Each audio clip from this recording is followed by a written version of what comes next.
نام: مامبای سیاه.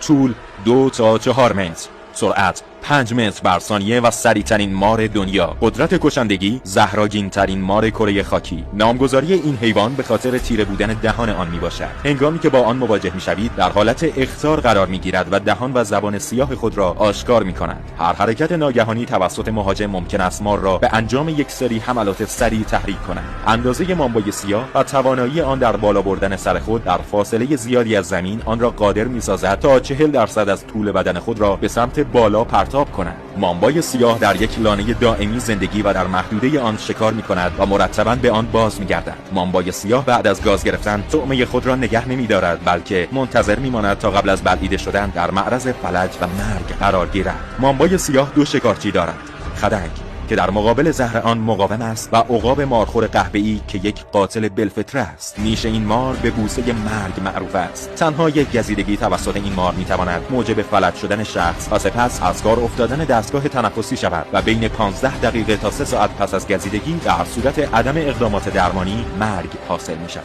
این مار بسیار خطرناک میتواند تا 12 بار پیاپی قربانی یا قربانیان خود را نیش بزند. تنها یک نیش مامبای سیاه میتواند بین 10 تا 25 نفر را به کام مرگ بفرستد. این مار فقط در آفریقا زندگی می کند و عمر طبیعی آن 12 سال است.